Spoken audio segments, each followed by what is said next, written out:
Hi, this is 𝗟R희𝗱𝗲𝗍 coming to you direct from London, the United Kingdom, and welcome to another episode of the SMA Mastermind podcast, where we talk about how you can start or scale your digital marketing, your social media marketing, your Facebook marketing agency. And today I have a guest joining me all the way from Vancouver in Canada.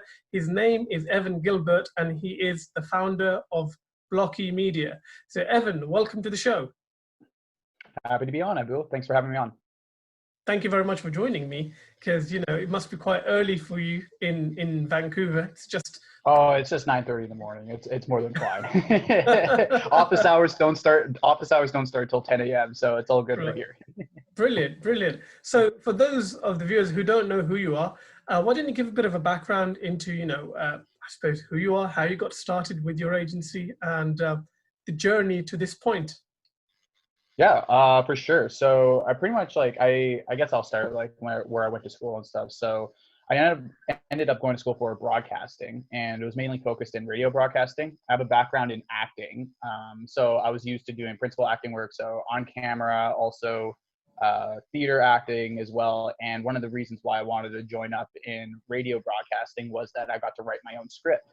And there's nothing more scary than just pretty much being on air for about a minute or so, trying to create an interesting story for 60 to 90 seconds and being able to time out to the second for top of hour, half of the hour, and all that sort of stuff. So it really honed in on my script writing, copywriting, all that sort of stuff that I never really knew that I was going to need later on in life.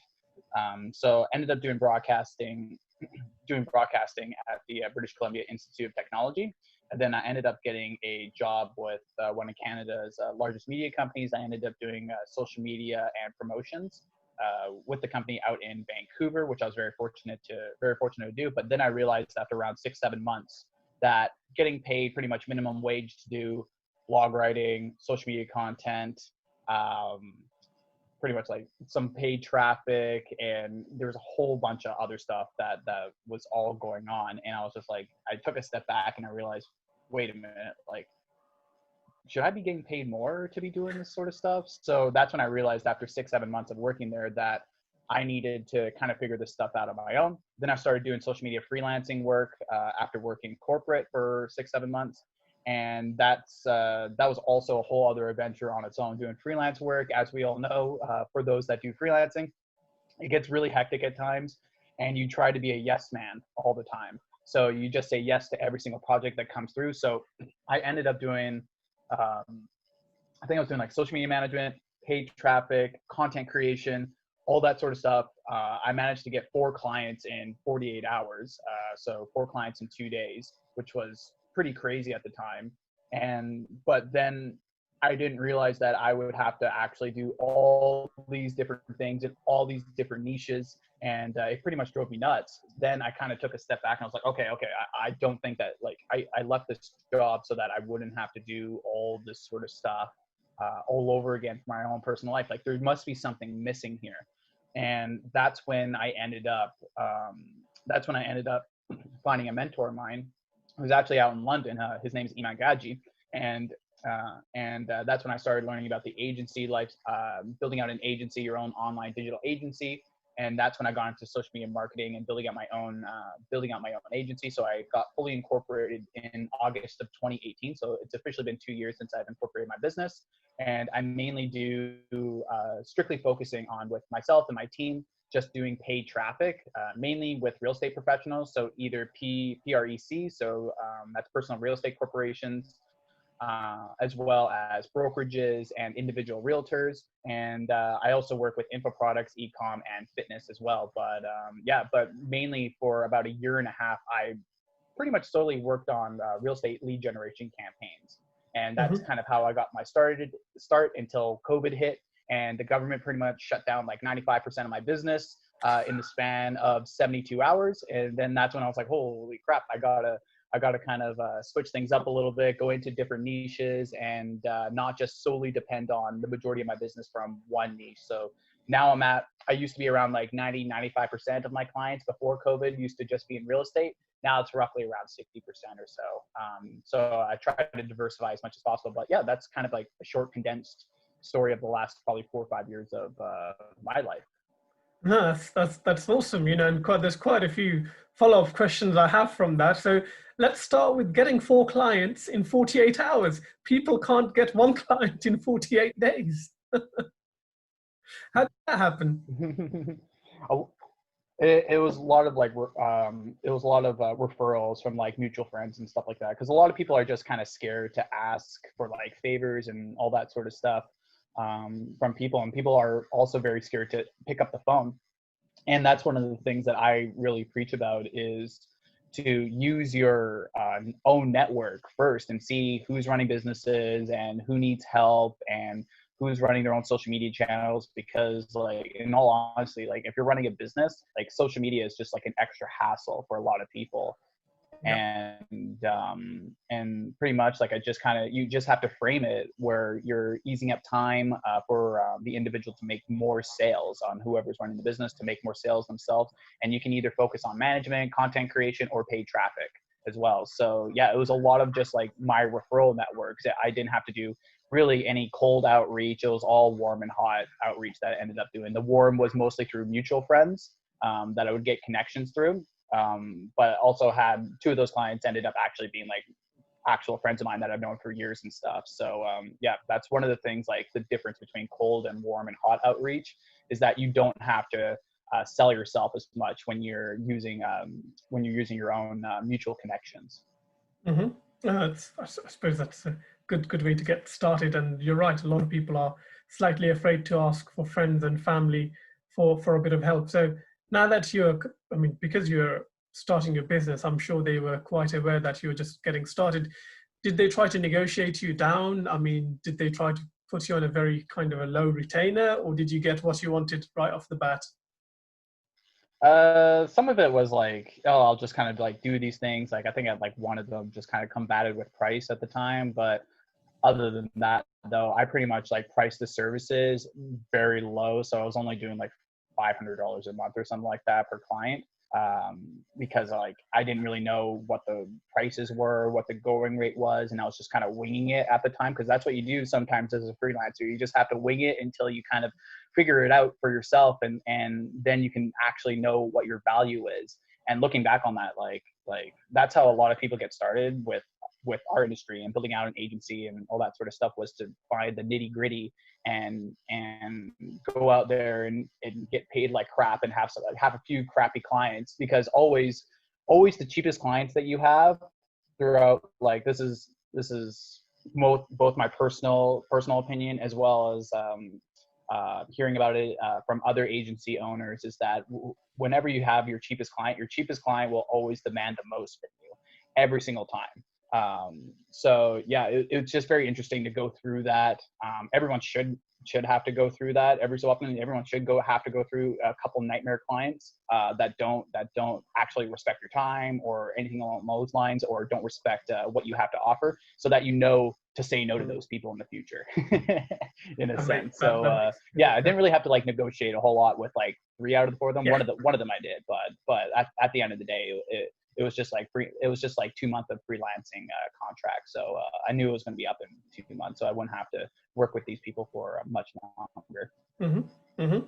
So the niche you're in right now, your primary niche, real estate, how did you come into that? Because I've spoken to a lot of people and they're like, oh, real estate, tough niche, can't sign a client, too demanding. Everyone's talking about Zillow and all these other sites. How did you fall into this competitive niche? For a couple of reasons. First one was my upbringing.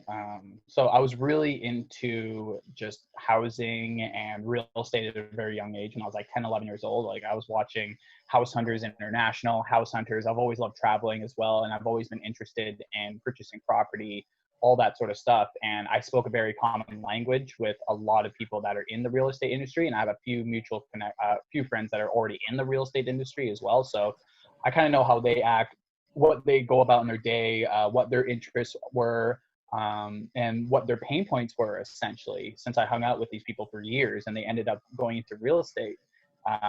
So yeah, that's a couple of reasons for why I chose real estate.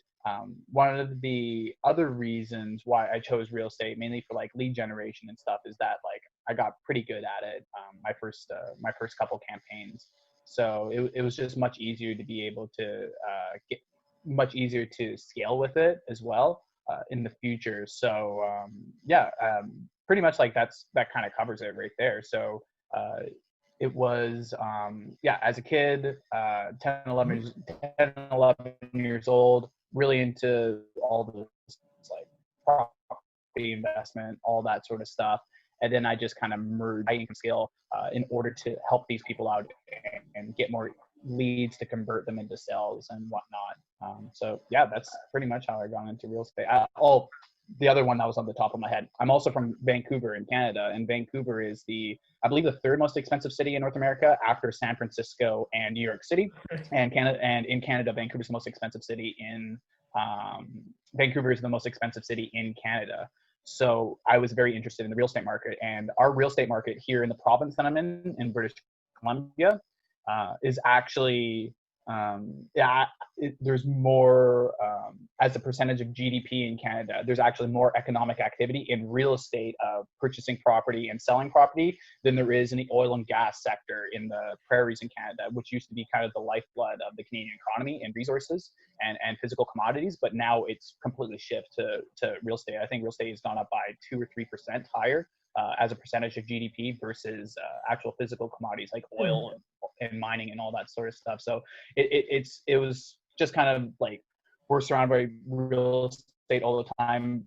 Vancouver has the most expensive real estate in Canada as well, compared to Toronto. Vancouver and Toronto, both extremely expensive cities to live in. So that's also why I kind of got drawn to it as well, was because of how I grew up and just being around a lot of different real estate kind of like the growth of real estate, and seeing how much it's actually grown since I was a kid. So I'm 27. So since I was a kid during the 90s, seeing how much property prices have grown drastically in the last 20 years or so has been really, really interesting and stuff. So yeah, I just kind of found it fascinating. So that's why I chose it as a niche, when most people would choose real estate as a niche because people think it's easy or it's the go-to niche and all that sort of stuff. But they haven't really looked into real estate, and they don't speak the same language as a lot of realtors do. So yeah.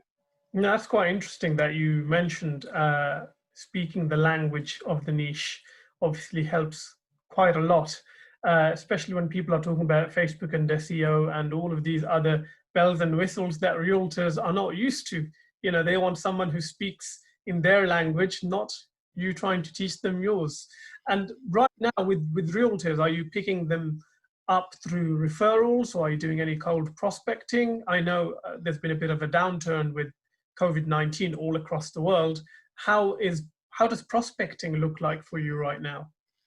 So I used to do a lot of outreach right when I was starting out with my agency. And how I would do outreach is through cold messaging on LinkedIn, Facebook, email, and include that in cold calling as well. So there'd be at least 4 or 5 different touch points that both myself and my team would have with a specific prospect. So I would message them on a whole bunch of different platforms, or my team would message them on a whole bunch of different platforms. So you pretty much like, you can't like escape kind of thing, a little bit, just to kind of put it bluntly. But yeah, it's pretty much just to get someone's attention, because sometimes people will see a message, then they forget about it, or they'll log on to something else and they'll forget about it. I think I read somewhere that our attention span now is like 6 seconds for humans, and it's dropped drastically. I think a goldfish has around 7 or 8 seconds of an attention span, and humans have a lot less. That's what I really did when I was getting started, was doing a lot of outreach that way. But what I started to do, and what one of my mentors mentioned to me, was to start doing SEO growth on YouTube, and to start creating videos on YouTube so that you can start getting leads, say a year, 2 or 3 years down the line. Because the YouTube algorithm really favors things from like a year ago, 2 years ago, and it keeps them into the algorithm. So so I started doing a lot more YouTube videos back in around 2018, focused on real estate, and 2019. And right now I'm paying, now those dividends are paying off, because I haven't really done much specific real estate videos for 2020 on my YouTube page. but I'm still getting leads coming in the door from videos that I made back in 2019 and 2018. So that's how I'm able to get leads now for my agency, is through YouTube videos, through my Instagram as well. People that follow me on Instagram, and also through LinkedIn too. So if I post like an article or I just do a regular post on LinkedIn, I have people that will just ask me about my service and they're curious about it, and they'll end up booking meetings in through that way. So I don't do as much outreach anymore because of like I've built out my social media profiles in a way where I don't have to necessarily do outreach anymore. So which is pretty nice. Yeah, absolutely. And that's one of the hardest things to do right at the beginning, is to get over that hump of doing outreach and getting those first few clients and getting those case studies and then getting referrals from that client and all that sort of stuff. So that's always the hardest part, is always that first year. It's that make or break year. To try and get your footing in, and you know that like growth just doesn't happen like linearly. Like growth just happens either, like growth is like really weird. It's kind of like different waves going up and down. Sometimes like you're losing, and sometimes like, oh, it's coming up a little bit, but then you're going to lose even more. And then one day it'll just start to pick up exponentially, which I was really fortunate to do back in around December, January. So with my business. So yeah, that's pretty much, Awesome. I think that covers that. Yeah, absolutely. So in terms of your current setup, what does it look like in your agency? What are you focused on? What are you outsourcing? I mean, do you have permanent members of staff, or are you using like freelancers and VAs and all of that? Yeah, so I'm using, I have about 3 different Facebook ads contractors that work with me currently. So I like to divvy up my clients into different tiers for my contractors. And those contractors that are with me, they've been with me now for probably around a year and a half or so. What I really like to do right at the beginning of, another thing that I learned right at the beginning when I started my business, was to actually split test contractors, especially like Facebook ads contractors, where if you start getting clients in the door, you start split testing contractors with different clients. And then you can scale up with certain contractors who do better than others. And then you can keep adding more clients to the ones that are succeeding more. And then you just have, you fulfill like contractual obligations with the contractor, all that sort of stuff, for those that aren't doing as well. So yeah, that's kind of the structure for that. I also have a VA. I used to have a couple cold callers as well that used to work with me. But I don't do much cold outreach anymore. So I haven't really had the need for any cold calling or anything along those lines. So pretty much like I have 3 members of my team that do Facebook ads, including myself. I also do some of the ad campaigns as well, either copy the content, or going in and doing targeting as well. But yeah, so 3 Facebook ad contractors, my virtual assistant, and yeah, that's pretty much it for my agency business. Sometimes it switches up like every couple months or so, really depending on the client intakes and how many people have come in the door and all that sort of stuff. So yeah, and like I don't have any in-house staff or anything like that yet. Haven't really felt the need to bring anyone in-house quite yet. But maybe that'll change in the next 6 months or a year or something like that. But for right now, I strictly only work with contractors. Awesome. And you've given a great tip in terms of split testing contractors, because one of the issues that I see popping up over and over again with people who are kind of doing a course and starting an agency is they can't deliver the service. So they don't come from a media buying background. And then they're like, oh, I've been burned by a contractor, or this contractor hasn't delivered results. So kind of having a couple on your Rolodex that you can kind of test against each other is a great strategy. Now, in terms of, I'm sure you've seen a lot of people try to get into the agency space who are like, marketing on LinkedIn, Facebook. I mean, we've all seen them. Why do you think most of them actually fail? A lot of it's mindset. They have very, very wrong mindset and poor mindset. They go from, say, a job mentality and trying to start their own business from scratch, and they still have that same job mentality. So I think that's where the big struggle is. And it's not necessarily like our fault or that individual's fault for that. We've been indoctrinated from a very young age to go into a job lifestyle. Like we had 12 years of education from at a young age, starting in elementary school all the way up to high school, and all of that is just training to get a job. So a lot of it is just kind of, like, it's a little bit of propaganda to go into becoming a job for 12 years, especially during our adolescence, when our brains are at its most vulnerable to information. So it's not necessarily like people's fault why they fail with the agencies, fail building an agency. What a lot of people, I think, they get scared of is asking for help. And that's something that, and a lot of people are scared to fail too. And I think that's also taught to us, indoctrinated into us as well with our own school system too, where we're not really allowed to fail anymore. Like back in the 50s, like I remember like my parents telling me that kids like failed classes, and some kids wouldn't be able to graduate high school until they're like 24, 25 years old. Now everyone just kind of gets pushed along and stuff. So yeah, it's not necessarily like the individual's fault for failing with their agency. It's just that they have the wrong mindset and they just don't ask for help from people that have already built it out for themselves, because either they're scared of asking for help or they're scared of actually pursuing something that's much greater, and actually like dropping money down to actually like change their lifestyle, because that's like a huge mindset change for themselves when they hire either a coach or a mentor or something along those lines. It's a huge mindset change to kind of be like, yeah, I don't know anything. And it's very humbling, because people all love to like be know-it-alls and stuff and have as much information as possible.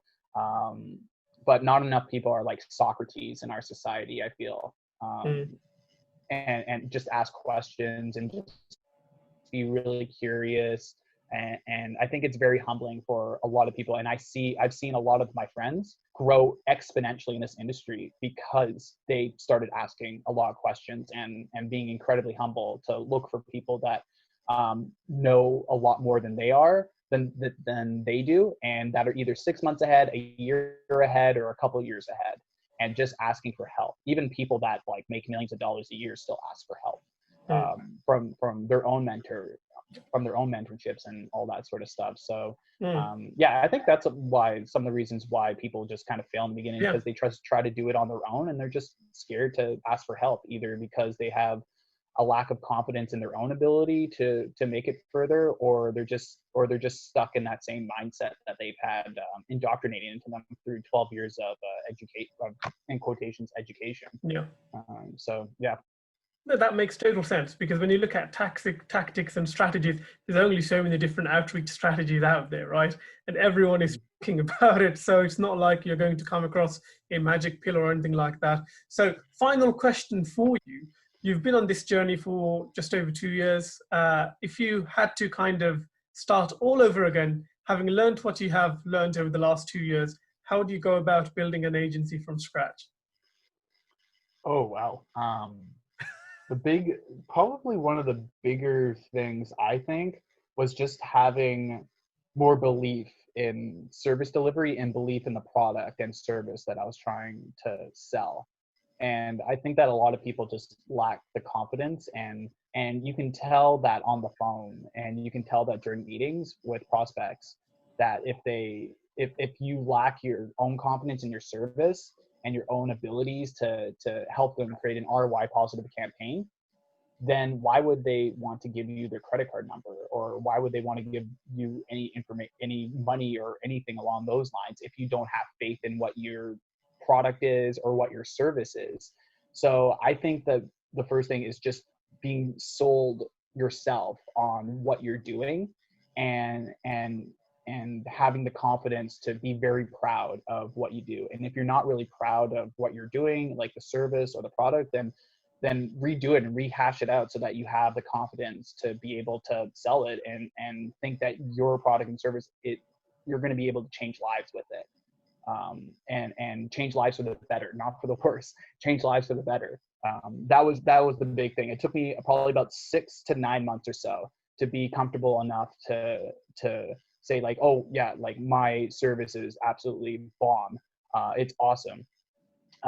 So yeah, it's mostly just like I mentioned before, like why people quit. A lot of it is a mindset, and that was one of the things right at the beginning that I lacked, was the confidence in my own ability and my team's ability to actually deliver results when we were delivering results. But it was just weird at the time because I was still stuck in that old same mindset of oh, I don't know if this is going to work, or failure, all this sort of stuff, when really you should just kind of get over yourself and have that same confidence and be proud of what you're selling, and be proud of either your service or your product. So yeah, I think that's what I would tell myself about 2 years ago, is to just be like, nope, you're going to be doing the exact same thing 2 years from now. It's the exact same system. So just keep going at it and be more confident in your service delivery, and be more confident with prospects so that they're more comfortable with you at the end of the day. So yeah.